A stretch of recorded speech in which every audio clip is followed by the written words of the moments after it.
The Olympic Games are the biggest sporting event in the world, with over 10,000 athletes and billions of people watching on TV.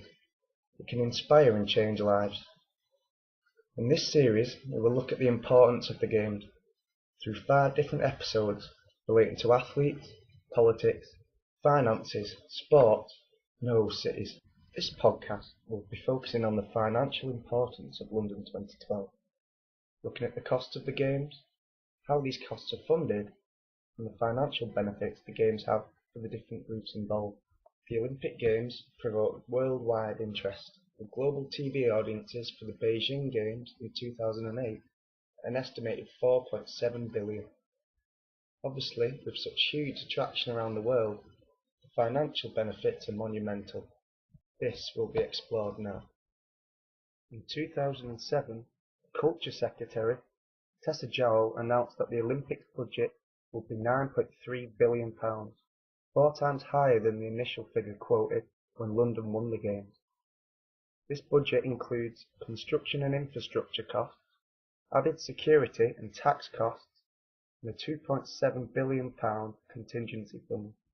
The costs for funding the Games are around £2 billion and are funded from the private sector by a combination of sponsorship, merchandising, ticketing and broadcast rights.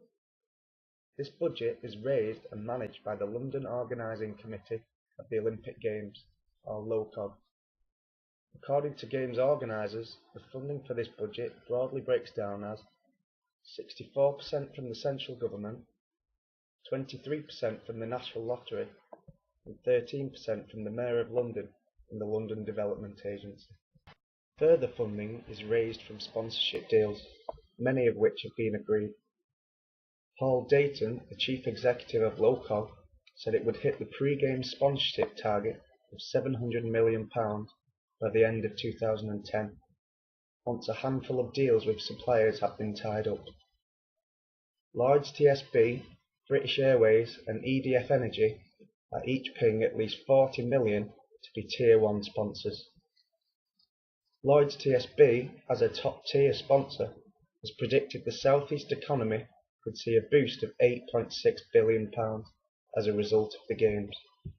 The job of promoting London 2012 was awarded to US-based marketing company McCann Erickson, who will pay approximately £10 million in return for becoming an official sponsor of the Games. Consumer products giant Procter & Gamble signed up as a global Olympics sponsor in 2010, in a deal worth to be in the region of £64.5 million for 4 years' worth of exclusive worldwide marketing rights. Procter & Gamble predict that the deal will boost future sales through image enhancement similar to a deal they had at the FIFA World Cup in 2010.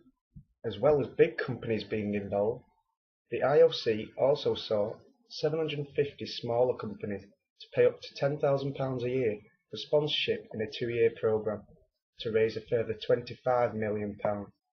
According to the Guardian newspaper, Olympic sports federations and national Olympic committees across the world stand to make on average £750,000 more a year as a result of London hosting the 2012 Games. Total revenue for the IOC from broadcasting and sponsorship is expected to top £2.7 billion. 92% of this revenue is invested back into sport to the federations and committees mentioned. There are also benefits to construction firms linked with the Games, as over 950 companies have been awarded more than £3.5 billion worth of contracts for construction of the Olympic Park. 98% of these are UK based. There have been several contentious issues surrounding the financial aspects of the Games. Firstly, a north-south divide has been suggested, as companies based in the host city of London have won over £2.7 billion worth of the venue construction and infrastructure contracts, with South East companies also gaining contracts worth £805 million and those in Eastern England £719 million. In contrast, companies in the North East and South West of England have clinched only £9 million each, while businesses in Scotland, Wales and Northern Ireland combined have netted only £43 million. In early 2011, a dispute arose between the London 2012 organisers LOCOG and the British Olympic Association (BOA) over the cut that the BOA would receive from any surplus money from the Games.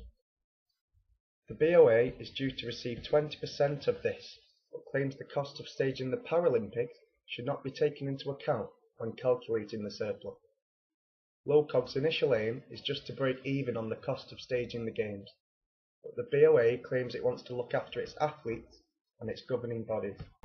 In April 2011, the International Olympic Committee ruled that the BOA's arguments weren't supported by law, and that the Olympics and the Paralympics should be treated as a whole, therefore ruling in favour of the original proposal by LOCOG. The BOA, however, are appealing and taking the matter to the Court of Arbitration for Sport. This concludes the current episode of the series. It is clear that the Olympic Games are extremely important financially. As discussed in this podcast, the London 2012 Olympics clearly demonstrate the scale of the costs and benefits involved in the Olympics.